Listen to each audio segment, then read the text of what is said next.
All right, gearheads, are you ready? The Lone Star Le Mans is back in Austin, Texas.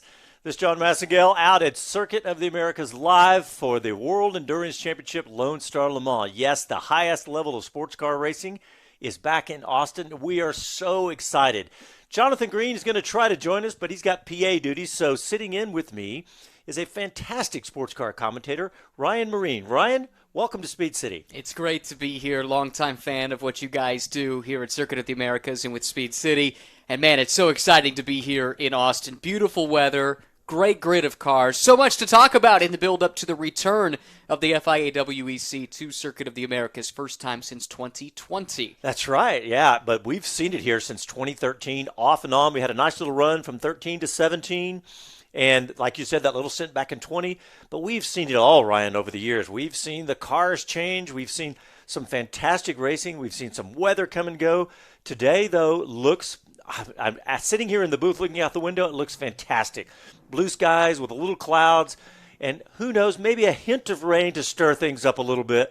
But we've got, 14 manufacturers back in the World Endurance Championship? They are truly back. Oh, this is actually, I would go so far as to say this is uncharted territory for World Championship sports car racing, which has a rich history going back decades. But this iteration of the World Endurance Championship certainly has never been stronger from a manufacturer subscription point of view. All of the brands you know and love, if it's something as relatively run-of-the-mill as Toyota, well, they're here. We've got Ford here. We've got Chevrolet here. But then we get to the supercar brands, the Ferraris, the Lamborghinis, the McLarens. They're all here, and you add in the likes of BMW, I should say.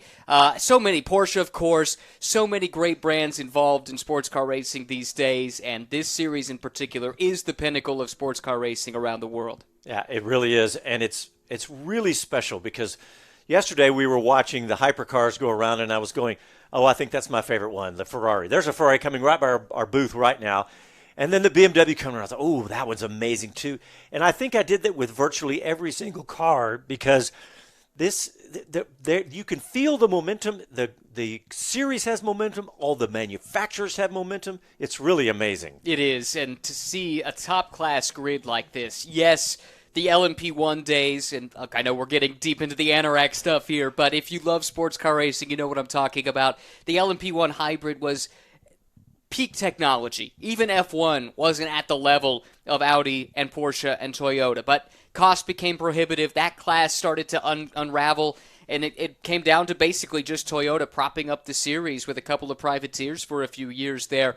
That led the rules makers to totally rethink their philosophy. They wanted to keep costs in line, give manufacturers a chance to bring road-relevant technology to the racetrack, and they've hit it out of the ballpark. A couple different sets of regulations that combine into what is called the hypercar class in the World Endurance Championship, and it is a feast for the eyes and ears. Beautiful-looking cars, great-sounding cars, and all the brands that you know and love. Well, and speaking of all the brands you know and love, not only are we all those manufacturers we talked about, but Cadillac, Corvette, and Mustang also here this weekend. So if you happen to be in Austin right now and going, wow, it's a gorgeous day, I don't have any plans, just so you know, this race starts at 1 o'clock and lasts 6 hours until 7.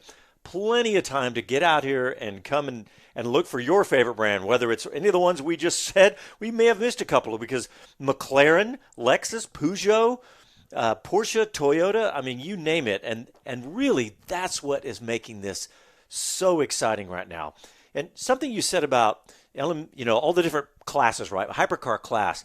But it's nice that they've kind of teamed up with IMSA, which is obviously here in the States, the big sports car championship, and how they've sort of integrated the rules and make some of these common rules and cars across both series. Exactly right. It's what we call convergence in the sports car racing industry. For so long, the rules makers in the United States and the rules makers in France weren't always on the same page. Yeah. There would be glimpses of cooperation, but for the first time, no matter if you're racing a prototype here this weekend or a GT car here this weekend, it's the same rules in the North American Championship, IMSA, as well as in the World Endurance Championship. And that is one of the things that has brought the manufacturers to the table. Why would you invest all this money in a platform that could only race in the WEC or can only race in the United States? So many of the brands, like Porsche, like BMW, and others, they've built a car that they can campaign in multiple series around the world, bring it to the biggest markets, the biggest races in endurance racing. Of course, the crown jewel being the 24 Hours of Le Mans. That's the blue ribbon event in the World Endurance Championship. But here in the States with the 24 Hours of Daytona, 12 Hours of Sebring, Petit Le Mans at the end of the year, all of these races now run to effectively the same rules and regulations. And that is what's making this truly a golden era of sports car racing right now. Yeah, and we talk about it a minute ago. If you're not a big sports car fan or even a race fan and you don't really get everything we're talking about, just know that there's all these manufacturers, and it's a really exciting event. And it's also one of the events at COTA where you're not overwhelmed. This is not going to be 300,000, 400,000 people like Formula One. This is going to be something where you can get in here and get into the main grandstands, come right in and sit, in some of those seats that would cost you a lot of money for Formula One. So it's a really exciting event from that standpoint. But I like the fact that you like to talk about this convergence, because what it's done, it's really, there used to be a competition between these series, right? We're better than you, or we're different from you in this way, but they've realized that if they do this, they can work together, and rising tide lifts all boats kind of thing again, like we talk about in Formula One. It's the same thing here, is that these guys are making each other's series better. Yes, and it was long awaited. There were a lot of people within the industry that have been clamoring for rules convergence, and at the 24 Hours of Daytona back in 2019, 2020, somewhere around that time, that's when it was announced that indeed, for the first time in recent memory, the rules would be coming together. And the relief on the ground that weekend in Daytona was palpable. It was one of these things that everyone knew was going to be in the best interest of the sport, but for various reasons, it had never come to pass. It had been close on a couple of occasions. Certainly, if you go back to the era of the American Le Mans Series, that's one of the high water marks in terms of cooperation across the pond. But at that time, North American sports car racing was splintered with two competing series, Grand Am and American Le Mans. So in this unified era of North American sports car racing, to then be able to go in lockstep with our friends over in Europe with the Automobile Club de l'Ouest and the FIA, which are the co-promoters of the World Endurance Championship, to have everyone working together, pulling in the same direction, man, it is a special, special time, and the culmination of a lot of people's hard work, hopes, and dreams as well. Well, I want to talk about some of the other things you can see here. Besides those two, there's two support races that are going on this weekend.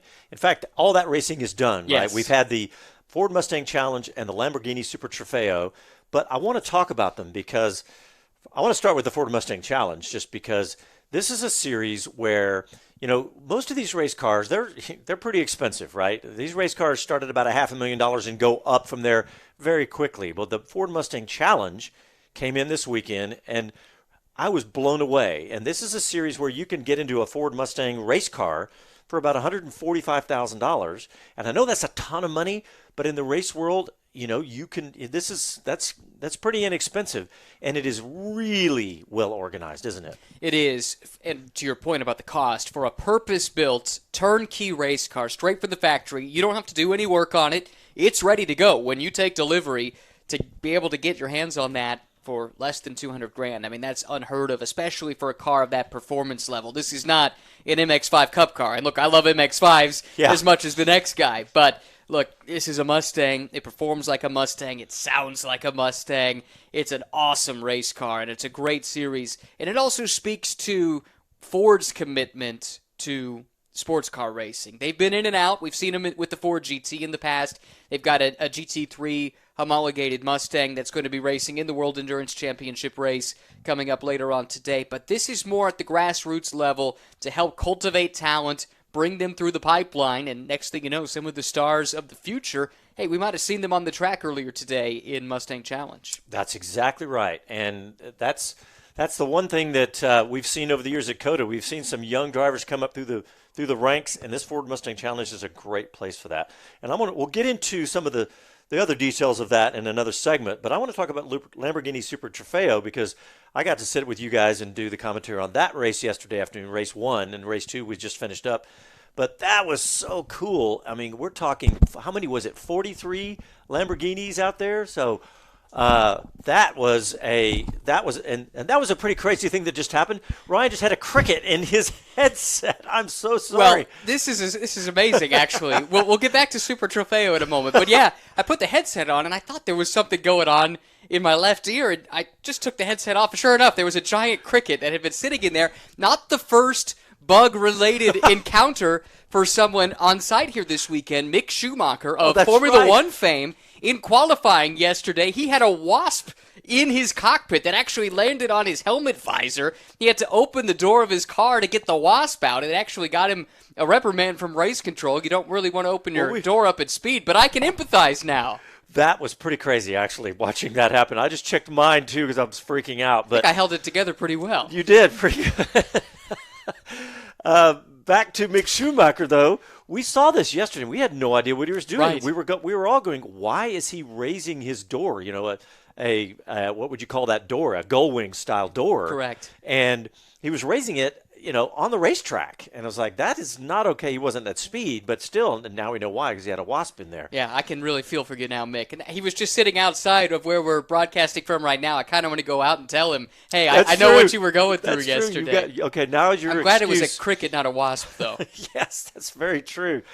All right, well, let's sneak in our first quick break, and when we come back, we'll get you more up to speed out here at Circuit of the Americas for the Lone Star Le Mans.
Welcome back to the fastest hour in radio, Speed City. All right, welcome back to Speed City. We are live at Circuit of the Americas, and we're ready for you to come on out. If you're out running around Austin today, you just found a perfect thing to do. The weather is great. It's going to be nice and warm, of course, but the skies are blue here, and we've got a few clouds, but we've got the World Endurance Championship here, and we are looking forward to having cars on track in about 40 minutes or so. And the race is 6 hours, so from 1 to 7 p.m., almost to sunset. And if you haven't seen cars on COTA driving into the sunset, it is a fantastic view. And the cars are going to be amazing. And in fact, if you come out, you can buy tickets right here at the main grandstand and have a seat in the best seat in the house. So I encourage you to check it out and come on out to Circuit of the Americas. And this John Massengale, I'm sitting with Ryan Myrehn. And Ryan, let's get off in the weeds a little bit. Let's talk about who the favorites are, pole position, what are we expecting today? And well, I'll let you start. Let's start at the top of the chain here with the hypercars. Let's do it. Certainly, Ferrari has been the story of the weekend. Ferrari back in top-level sports car racing starting last year for the first time in a long time. Decades. Yes, exactly. I mean, famously, if you watch the Ford versus Ferrari film, you'll have seen Ferrari, when they were at the top of their game, going head-to-head with Ford, won Le Mans in 1965, had not won Le Mans overall since until 2023, 1 year ago on the 100th anniversary of that great event. And since then, they've racked up a second Le Mans win, but they have not won outside of the 24 hours of Le Mans yet.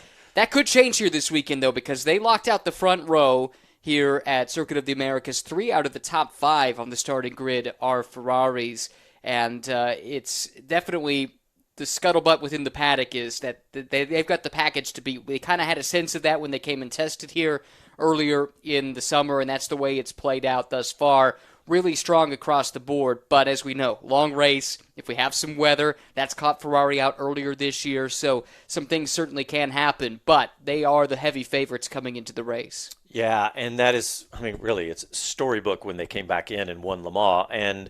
And this year here at COTA, the fact that they are so quick, and you've got, and this is something we haven't talked about yet. We haven't talked about the drivers yet, and they've got Antonio Giovinazzi, ex-Formula One driver, and there's plenty of Formula One. I don't know how many Formula One drivers are in the grid. 13? 13 ex-Formula One drivers on the grid, and Ferrari, as you would expect, tapping into their legacy, going with Antonio Giovinazzi, who scored the pole yesterday, his first ever pole in the World Endurance Championship. He says with an asterisk because it's sports car racing, it's got to get complicated. He did have one. They got taken away due to a kind of controversial rules infraction earlier in the season. Antonio claims this is his second pole. The stat book doesn't say that, but it's a big deal for him because while Ferrari has qualified well over the last year and a half, it's always been the sister car. It's always been Antonio Fuoco getting the pole position. So he's the first Ferrari driver not named Antonio Fuoco in this new era to get a pole position in the World Endurance Championship. A really good driver there. In the car starting second, if we're talking about drivers with F1 pedigrees, this is a satellite operation to the factory Ferrari team. You'll differentiate the two if you come out here. The two red Ferraris, those are the full factory-backed cars funded by Maranello. There's a yellow one, though, that's run by AF Corsa, which is the team that runs the factory cars on behalf of Ferrari, but they are also running this additional car. And Robert Kubica, who F1 fans will remember, he qualified that car, and they've got a really good shot at a great result starting on the outside of the front row. And that's a great thing to bring up about privateer teams in sports car racing because, yeah, you've got the Ferrari-backed team with all the resources of Ferrari, like you said, Maranello. But the fact that the teams come in that are private teams, privately funded, and this is all across sports car racing, and it's actually a really fun story to think about. You know, there's been a movie out called The Gentleman Driver. My friend Tony Calderon put that out, and he debuted it here in Austin years ago. Were you there? I was there. I was too. We didn't know each other yet. We did. I actually hosted that event. But how about that? Yeah, Small world. But the point is that it's a great story. You know, you get these guys who are captains of industry who love or are passionate about cars, like so many of us, right? But they actually, build these teams up and fund the teams and race the cars. And these private teams can get really amazingly good, and they get very, these guys didn't become captains of industry for nothing. They know how to put an organization together. They know how to hire people, and they know how to win in their industry, and they come to the racetrack to try to do the same thing. That's right. So especially when we talk about the GT class, and we'll get to that, GT cars look like the road-going versions of the car, whereas the prototypes, the hypercars, they look a bit more space-age, futuristic, F1 cars with fenders, that kind of thing. You don't see as much of the gentleman driver. In fact, there are none that do not make their money as a professional racing driver in the cars. But there are 3 privately entered hypercars this weekend. The Ferrari is with a bit of an asterisk because, as I mentioned, they are definitely linked to the factory team. It's a satellite operation, but there is a connection there. On the other hand, Porsche does sell its prototype, the 963, to customers, which is very much in the tradition of Porsche going back to the Group C or the GTP days of old in the 80s and 90s with the 956 and the 962. And with that in mind, there are 2 teams, Hertz Team Joda and Proton, that are running privateer cars, 3 total between those 2 teams. And Hertz Team Joda does have a win under their belt. They won at Spa earlier this year, showing that, to your point, these in privately funded operations that are not factory-backed, they can compete with the big boys. And if they execute, we could see that again here today. Yeah, I mean, you instantly are an underdog if you're not a factory team. But these guys, they don't race like underdogs. It's pretty amazing sometimes. And, Ryan, let's talk about a little bit we'll keep going on the prototypes here on the hypercar, excuse me, is the fact that it hasn't been dominated by one team this year. No, you're exactly right. The parity is a big part of the storyline. In fact, no single car, and there are typically three drivers per car. There's one case of a two-driver lineup here this weekend, splitting time over these really long races. 6 hours is the shortest race on the WEC calendar. Yeah. They also have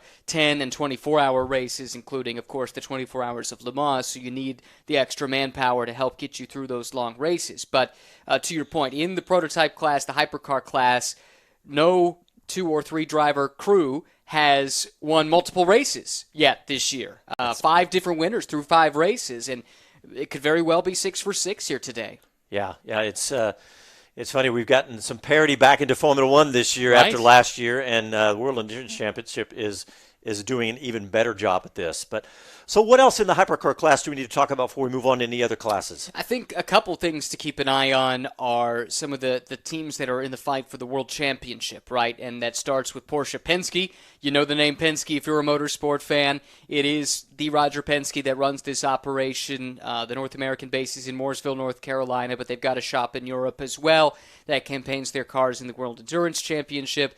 Their number 6 car comes in with the points lead, but they had a miserable day in qualifying yesterday. Kevin Estre could only manage 14th. Very surprising, considering they had shown good pace earlier in the weekend in practice.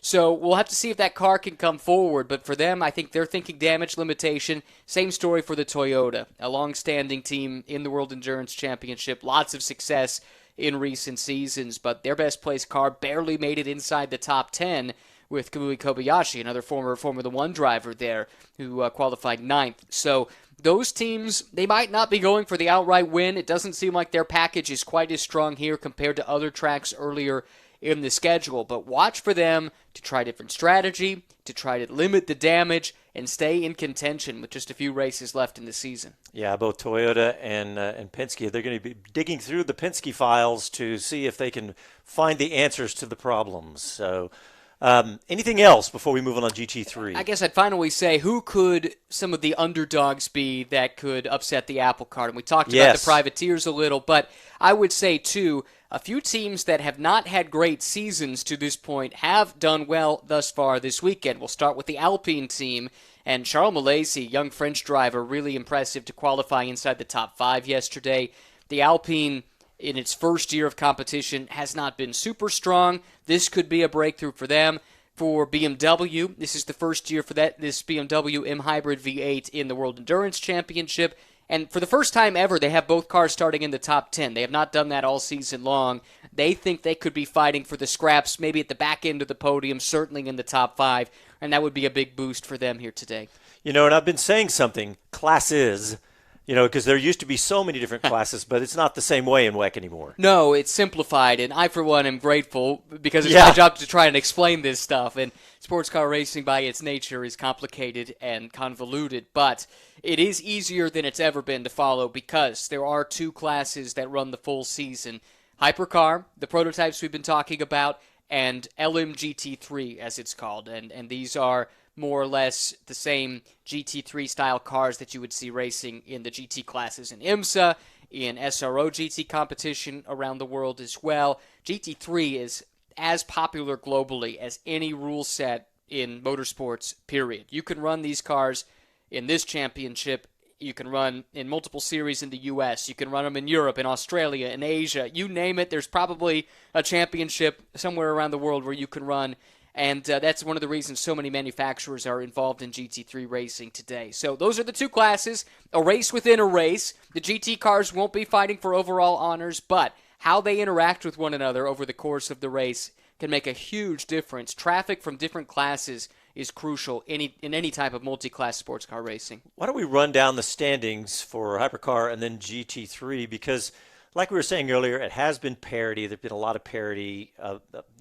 No teams have been dominating, and of course, we'll also dig in deep because I want to dig in deep on things like balance of performance, which some people may not know about. I say dig in deep as deep as we can because it is one of those very tricky, sometimes controversial topics, or maybe all the time controversial, should I say, with Balance of Performance? Yeah, probably. And you know what? We could talk about it, but this is true. There is a rule. The teams and drivers cannot. They have to refer to it as things like that thing. You know what? After the years of people complaining about it, it's right. But let's talk about the standings, if you can catch us up to speed on that. Yeah, absolutely. We'll start by taking a look at the Drivers' Championship for hypercar drivers. And as I mentioned, Porsche Penske is at the top of the standings right now.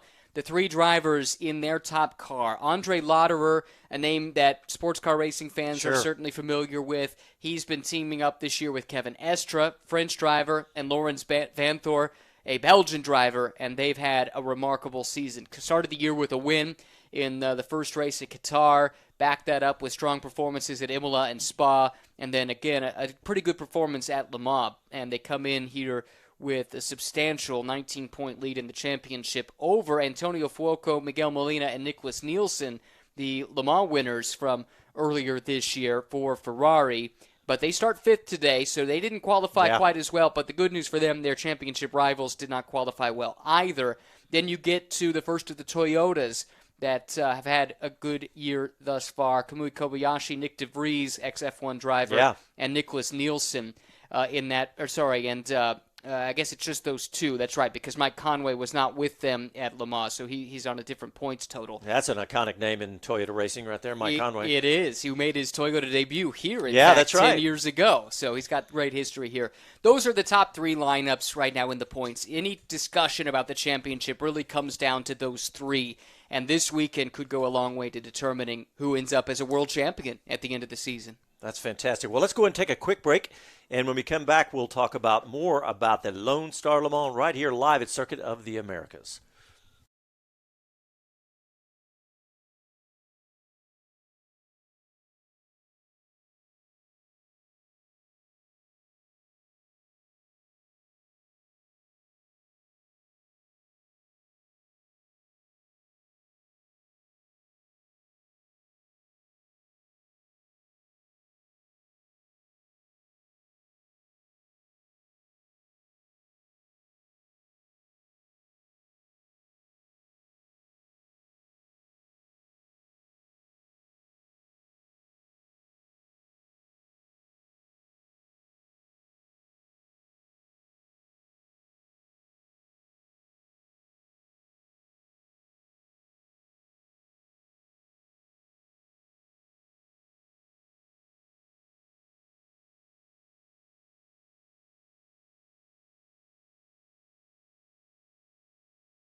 Welcome back to the fastest hour in radio, Speed City.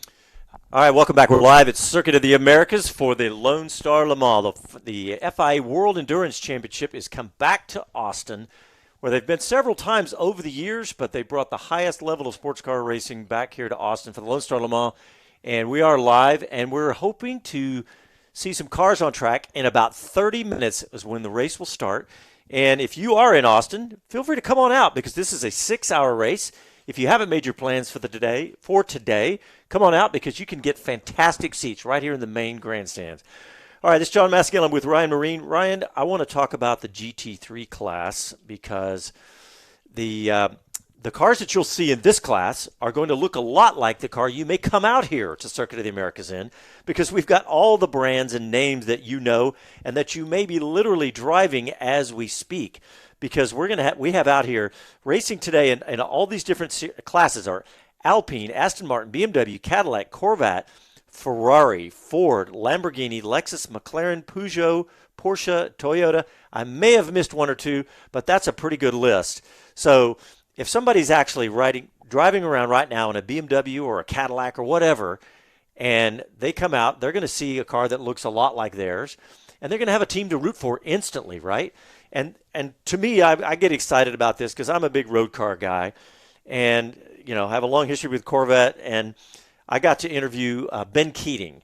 And if you're new to the sport, Ben Keating is approaching legendary status in the gentleman driver slash, what's he, a bronze driver rated now? Yes. So Ben Keating he's a car dealer here in Texas, has car dealers across Texas.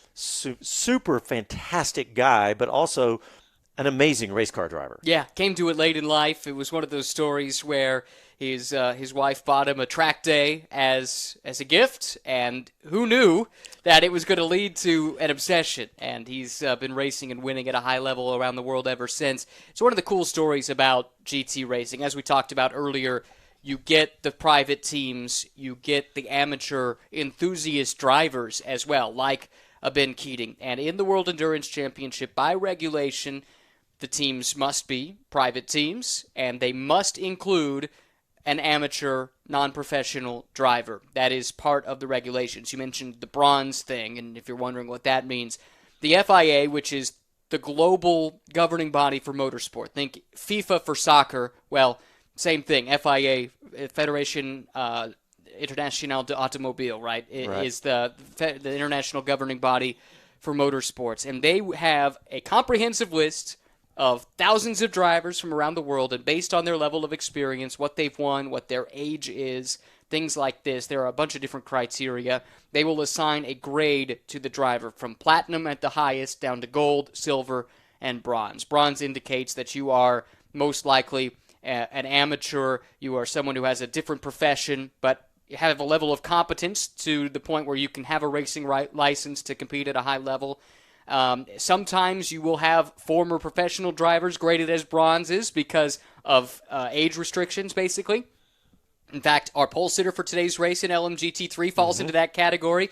Ian James, who has had a wonderful career as a professional racing driver, but because of his age, he has been downgraded to an FIA bronze-graded driver. That actually provides him some advantages for employment because he can slot in to some of these lineups and bring his experience and expertise. Anyway, all of this to say, it makes the GT classes really, really interesting. And again, if you like the road cars, if you're a road car enthusiast, this is the class for you.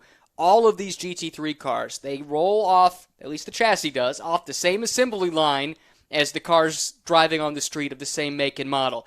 After that, it does start to change. Obviously, they're upgraded for racing purposes, roll cage, safety, harnesses, seats, etc., that kind of thing. Some performance-related upgrades, things for aerodynamic purposes, as well as tuning for the engine, brakes, cooling, all of that kind of thing. But at their core, these are road-going cars converted to go racing at a very, very high level, and the amount of performance in these cars these days is outstanding. Yes, I'll talk about the one that I know the best, just because I used to own Corvettes, and the Corvette team. It's an interesting story though, because obviously a big American brand. It's featured this weekend, but it's also a version of the C8 race car. We saw the debut of the C8, the new mid-engine Corvette that came out.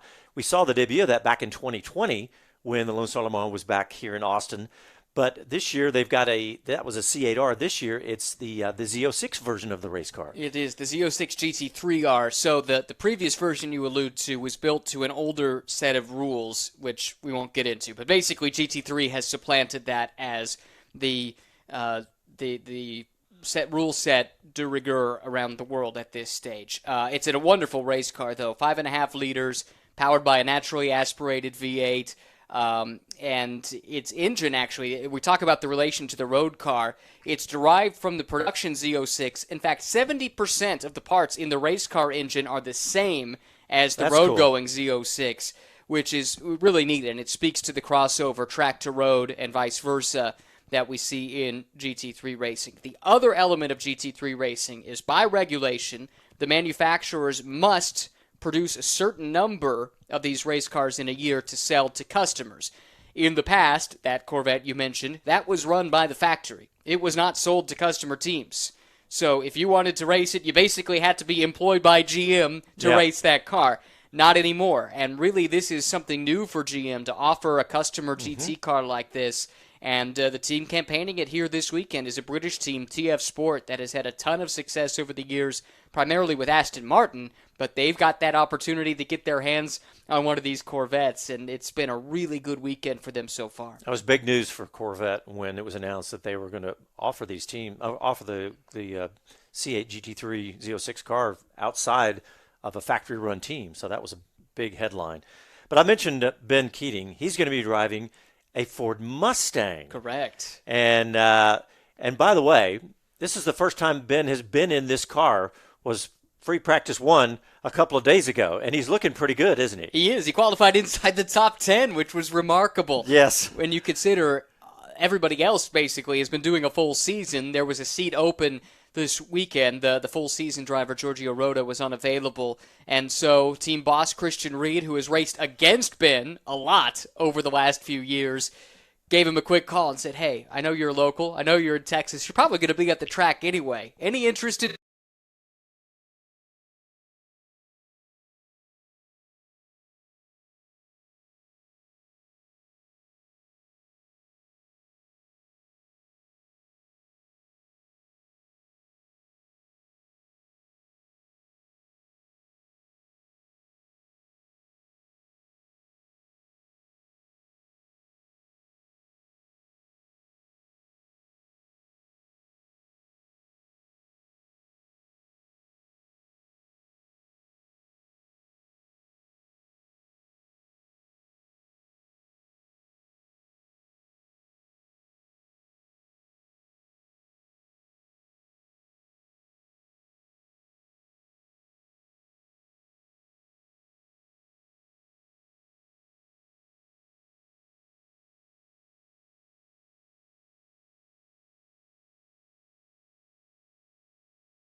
About that, guys. We had a little technical difficulties there, but we are back. We are at Circuit of the Americas for the Lone Star Le Mans, and I believe you were talking on the Porsche, the Manthey team, and talking about the success that they've had so far this year and what to expect today. Yes, I'm not exactly sure where we lost connection with you folks, but thanks for sticking with us. And yes, in the GT side of things, Manthey runs a couple of Porsche 911s, and they've been the success story of the year to this point. Healthy points lead for one of the two cars over the sister car. So those are definitely the championship protagonists, but they are starting further down in the field than you might anticipate. On the flip side, really cool to see a couple of new faces coming to the fore.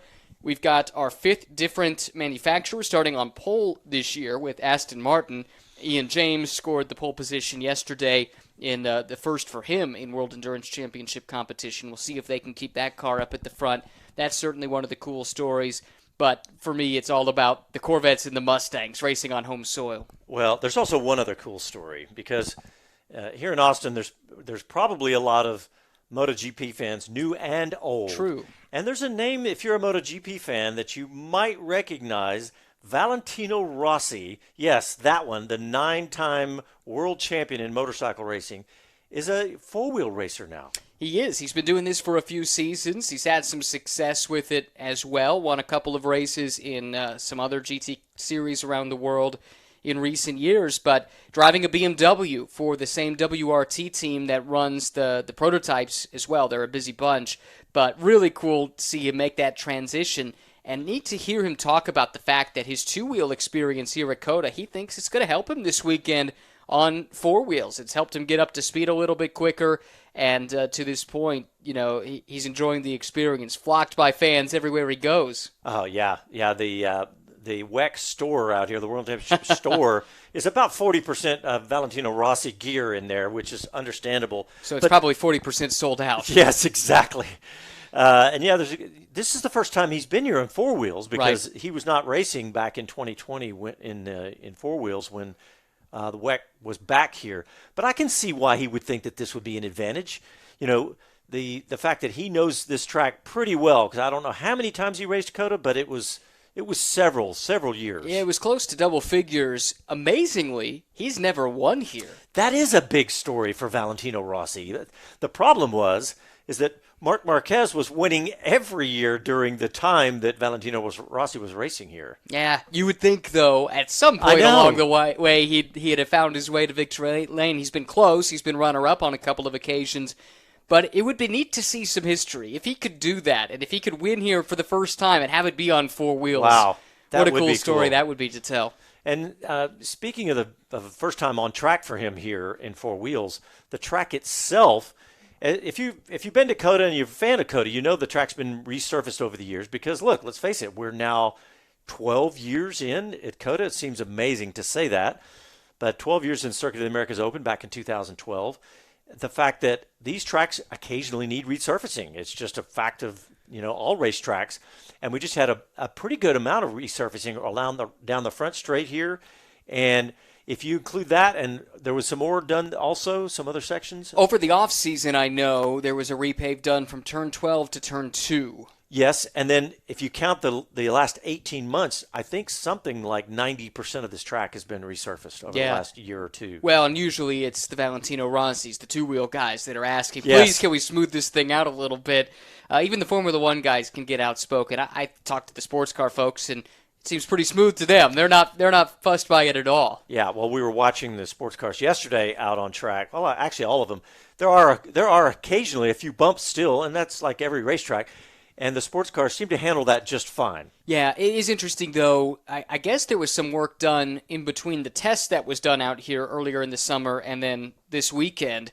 And the Porsche team has talked about the fact that with those changes, they're actually able to run lower ride heights than they were in testing. So you wouldn't know necessarily that just putting down some new surface would make that big of a difference from a setup philosophy perspective. But to hear the Porsche team talk about it, they've had to completely rethink their approach. They can get that car lower, and anytime you can get a car lower to the ground, especially a ground effects downforce car, they're going to really like that. That's going to make a little bit more speed, a little more downforce, and stability for the drivers. All right, well, let's get our last break in, and we'll be back right after these messages.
Welcome back to the fastest hour in radio, Speed City.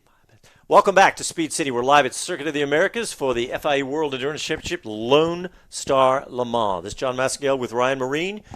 And Ryan, I've been to virtually every major event at Circuit of the Americas, a lot of it on the radio and a lot of it on the microphones. But you've been here a couple times too, haven't you? You've done some calls here. I have. I was here when IndyCar was here as part of the IndyCar Radio Network. I come here just about every year with the SRO Sports Car Group. I'll be here in November with Porsche Sprint Challenge comes to town. So, yeah, this is a frequent haunt on my schedule. November. That sounds like a good time to go racing at Circuit of the Americas. I'm hoping so, yes. Yeah, the time of year. Well, we've got an interview we're going to play here in a few minutes. But before we do that, Ryan, in fact, when we play that interview, I'm going to let you head over to the PA booth because Ryan's going to be on the PA microphone. He's joining Jonathan Green, and I'll be joining them to help out when I can.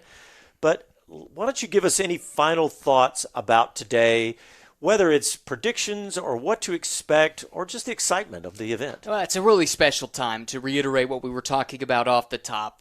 If you like sports cars, if you like endurance racing, this is the time to be a fan, and it's the time to get out to the racetrack. You know, we're almost 10 minutes away now from the start of this race. We're getting close. I'm looking out our window, and I can see the grandstands, and it's a really good crowd that's already here. If you're listening to this, though, and you're trying to think about what you want to do today, if you're just learning about this for the first time and it sounds interesting, the good news is it's a 6-hour race. You got plenty of time to get out and enjoy it. It's a great event to watch from the grandstands, but because it's such a long race, it's also a great opportunity to get around and explore Circuit of the Americas, watch from different vantage points, soak it all in. The atmosphere is starting to build. The excitement is as well. This is as good as it's been in my lifetime, certainly, for sports car racing. So if we've even slightly got your interest, you need to make your way out here to COTA today. Yeah, and the fact that if you every now and then I'll stumble across somebody who's never been to COTA that lives in Austin. This would be a great one because you'll be able to pull right into Lot A, park up close, walk right into the main grandstands, and sit in the zillion-dollar seats that the Formula One guys pay a ton of money for. But Ryan Myrehn, thank you for joining me. I'm going to let you go to the booth, and we're going to play a couple of interviews that we've got here. Ryan, we'll see you in the booth here shortly. It's been a pleasure. Thank you. All right. Well, we're going to play an interview. Earl Bamber is a fantastic race driver, and he races for the Cadillac racing team. And if you know that name, he's got a long history in motorsport. And we caught up with him because Ryan mentioned the testing that was done here at Circuit of the Americas. So let's hear from Earl Bamber. All right, Gearheads, we're out at Circuit of the Americas for the World Endurance Championship test, a month away from the Lone Star Le Mans. And I'm super excited about one of the best race drivers on the planet, Earl Bamber. Earl, welcome to Speed City. Thank you very much. How about that introduction? Hey, you guys got to be excited to be here, right? You're here a month ahead, but you get some track time, get some data, and all that. Yeah, no, it's great to be here. I mean, the last time I was here, we actually won the race in 2017, so it's been many, many years. But, you know, it's great to be back here. I think it's going to be thrilling for all the fans with so many hypercars right at the front there, you know, in that lead pack with, I think, 17 cars. And we're leaning on our IMSA buddies here from Chip Ganassi Racing, so we're using their race car at the moment to perform this test. So it's good to get a bit of interaction between the two crews and, you know, trump through a bit of testing. And we're lucky with the weather. It's, 85? So I think it's probably one of the coolest weeks in the middle of the summer in Austin. Yeah, it's still hot and muggy, but it's nothing compared to what it could be in Austin. And who knows? We don't know about September 1st. It could be 100 degrees then, too. But, hey, let me go back to something you just said about the IMSA car versus the WEC car in the hypercar class. Are they basically identical? Yeah, they're basically identical. There's some differences in the body kits. So we've got a WC body kit on this car, but apart from that, they're identical. So these guys raced their IMSA car in Le Mans, then it's come back over, and now we're using it here this weekend. Well, look, I've got to ask you about being in WEC in this era with hypercars, with this hybrid, and with so many manufacturers. I mean, it's got to be amazing. Yeah, it's incredible. I mean, it's definitely a real golden age right now with so many cars in the top category and also so many GT cars on the grid. So for sports car racing, it's really incredible. Even in IMSA, it's really booming. So I think it's good for us. It's good for the fans. And normally the races have been super spectacular. So I think coming out here. Obviously, our home race with Cadillac. We're really looking forward to it. Hopefully, all the fans come out and cheer for us. Our car sounds fantastic. It's definitely, we win that competition hands down. There's no one that can argue about that. Yeah, I used to own a V myself, so I'm part of that fan club. Nice. But yeah, there'll be a ton of people out here that can identify with their cars, won't it? Yeah, exactly. I hear there's going to be a Cadillac Corral come out here as well, so I think it's going to be a great weekend for the fans. And Austin's such a great, vibrant city. I've done a lot of coaching down here with some friends, with some local guys, Will Hardeman, in the past. So, I know this place well, and, the atmosphere that Austin brings as a town is great. Yeah, that is a big bonus, isn't it? The racetrack speaks for itself, but Austin is really a unique and amazing place. It is, and the people are nice, the music's great, and the food's good. All right, so what about the track itself? When you think of COTA, I mean, is there one spot you think of or something that's extra challenging? I think we all think of that big tower and with the American flag background the outside of it. So the world's largest American flag? Yeah, exactly. And it's a really cool corner, and also the S's. The S's is probably one of my favorite parts of the track, so I really enjoy that bit. You said the last time you raced here was 2017. I think so, yeah. And, WEC was here in 2020, but even then the cars were a lot different. I mean, what do you expect to be different? I think the way the race is going to play out, obviously traffic's going to be really difficult to manage here. It's going to probably be a very green race. There's a lot of runoff here, so the cars are pretty reliable. So I think it's going to be just a hard pace race. Yeah, and I know my partner Jonathan Green would be super jealous because I said you're one of the greatest race drivers on the planet. You've won Le Mans twice, the World Endurance Championship, on and on and on. Actually, your resume is huge, and I know that he met you back in the Toyota Racing Series, met you before that even, right? Exactly. I mean, showing his age, he knows me for now on 20 years. So I'm 34 now, so I don't know how old Jonathan is, but he still looks the same, so I need to ask him what he does to keep that up. No, he was jealous I was going to get to talk to you, but what else? We're surrounded by tires. We got to talk about tires in Austin because you guys, we could have another 85-degree day in a month. But again, like I said, it could be 105 degrees. I mean, that's got to be one of your biggest challenges is getting the tires set up for a huge circuit like this with the crazy possibility of temperatures.